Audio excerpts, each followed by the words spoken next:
René Ríos, con seudónimo Pepo, fue un destacado dibujante chileno que dio vida a personajes como Don Rodrigo y Viborita, además de participar en innumerables revistas como Cancán, El Peneca y El Pingüino, aunque es especialmente recordado por crear al que se convertirá en el personaje más popular de la historieta chilena, Condorito. Condorito ha sido una publicación que ha tenido un éxito sin precedentes. Se trata de un personaje muy querido, al igual que su sobrino Coné, quien también llegó a tener su propia revista. Me acuerdo que yo tenía cuadernos cuando chico y dibujaba cabezas. Y Condorito era una de las revistas que yo usaba para copiar cabezas de personajes. Me sirvió mucho como práctica. Un amigo me propuso dibujar unas viñetas al estilo como si fueran de Pepo, así como si fuera Condorito, ¿cachai? Y me puse a dibujar, como a copiar el estilo, y me di cuenta que el estilo lo tenía súper interiorizado. La forma de hacer las manos, las narices. Y ahí me di cuenta, chuta, Pepo es una gran influencia en mi trabajo, pero como que no me había dado cuenta. Pepo era un muy buen creador de personajes. La fauna que había hacia atrás estaba mucho más enraizada con lo que es nuestra cultura. Con cabellos de ángel, Yayita, Yuyito, había mucho personaje. Eso era muy entretenido.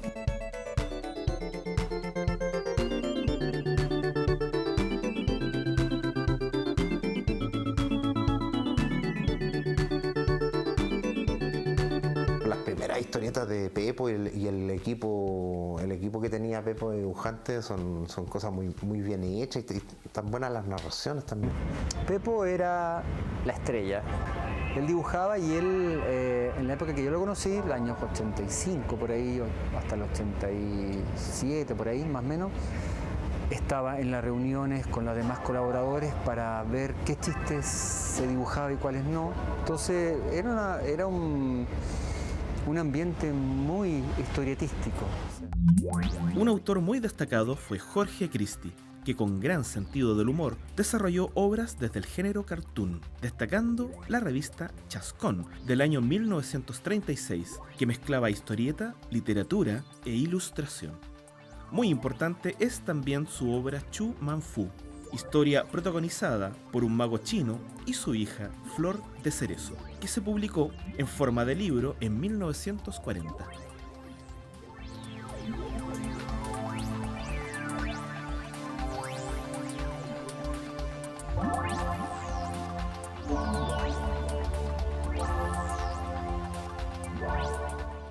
Mario Igor fue uno de los más grandes dibujantes que ha tenido nuestro país. Con un trazo preciso y un gran interés en el género de la fantasía heroica, Igor tempranamente viaja a Santiago para incorporarse a publicaciones que hoy son consideradas de alto valor histórico en la narrativa gráfica, entre las que destacan El Peneca, El Manque y Mampato.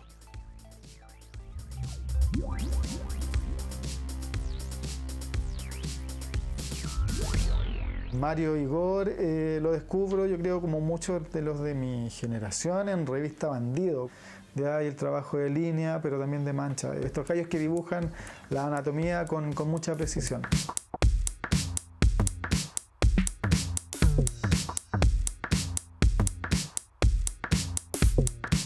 Además del trabajo con técnicas tradicionales, plumilla, pincel, eso fue lo que me impactó de Mario Igor. Yo recuerdo claramente una clase magistral privada que le hizo Mario Igor a mi papá. Fue una clase magistral de acuarela. Yo habré tenido entonces unos 9 años, quizás 10, y contemplé cómo Mario Igor pintaba una acuarela de Ángel Mo, porque él era de Puerto Montt. Entonces la pintaba no mirando, sino que él tenía Ángel Mo en su cabeza fue dibujando los lanchones que estaban varados en la orilla, el mar se había retirado y luego mojó el papel con mucha agua, con mucha valentía, todo. Y lo que no se dieron cuenta es que la clase no solamente se la hizo Marigora a mi papá, sino que también me la hizo a mí, yo también aprendí. Julio Berríos, con seudónimo Huber, un gran genio de la narrativa gráfica, nos sorprendió por décadas con un pulcro trabajo, manifestando un particular interés en los pueblos originarios. Berríos nos acercó a los mundos de Tolac, Taori, Pichinahuel y Kanda,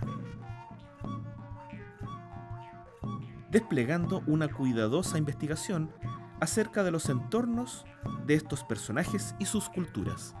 Mi favorito de todos los tiempos, Julio Berríos. Una técnica increíble, aparte de una gran persona, tuve el honor de conocerlo, estar 3 veces en su taller. Julio Berríos, que además de ser un excelente dibujante, un excelente narrador, un excelente historietista, tenía una postura cultural y política ante la historieta potentísima. Todo su desarrollo de historietas con culturas precolombinas, la investigación que hace es maravillosa.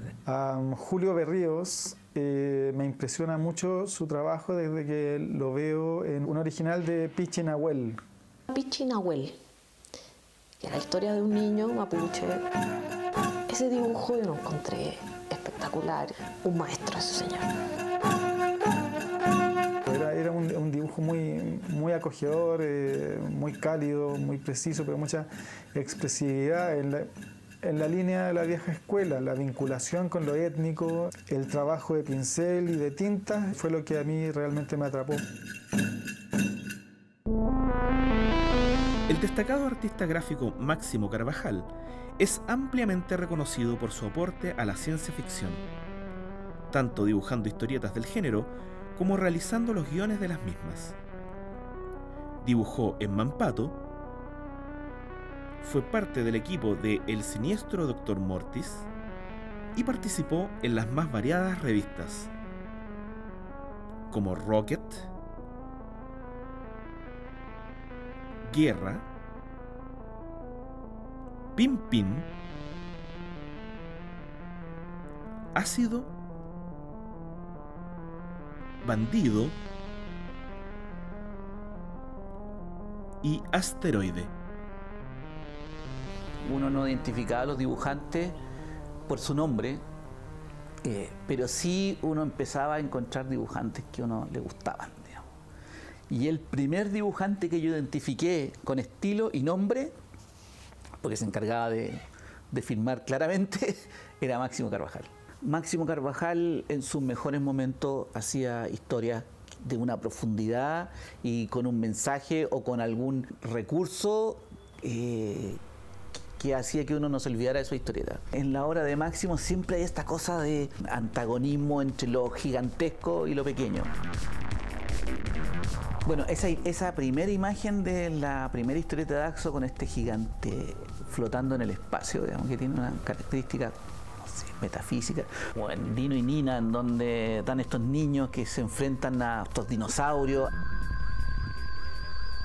A mí siempre me ha gustado la historia de terror en cuanto al cómic. Entonces, los que dibujaron Mortis, como Máximo Carvajal, y esa escuela básicamente me ha inspirado a seguir en el cómic. Poder hacer mi propia historia con ese estilo. Fue un autor, un maestro absoluto dentro de lo que es el cómic chileno y una suerte para mí haberlo conocido. Encontré que era también deslumbrante su trabajo, su soltura. Era como un poco lo que yo quería lograr en ese tiempo. Y Máximo era un tipo muy generoso. Él siempre estaba preocupado, entonces si tú le preguntabas no tenía ningún problema en explicarte, la perspectiva se hace así, o la figura humana, o cómo entinto yo, cómo la pluma, cómo poner la pluma. No puedo dejar de pensar en el maestro Máximo, en los conceptos de cómic occidental o cómic chileno que él lo enseñó en el entintado, en el acabado, en la puesta en escena también. Tiene una biblioteca biblioteca enorme con artistas de todas partes del mundo, norteamericanos, europeos. Había artistas africanos. Él coleccionaba, como buen artista de cómics, coleccionaba de todos lados, cuando en aquella época era muy difícil encontrar cómics, como la revista Heavy Metal, por ejemplo. Y me abrió los ojos, dije, Dios mío, esto no es simplemente Condorito o Mampato, que tienen mi respeto, pero esto es otra cosa. Estamos hablando de un cómic conceptual, cómic para adultos, un tipo de historieta que no solamente está dirigida a un público infantil o que contiene conceptos educativos o pasatistas. O sea, aquí hay arte, dije yo. Y Máximo me dijo, así es la historieta, o sea, y lucha por ella, lucha por el cómic chileno.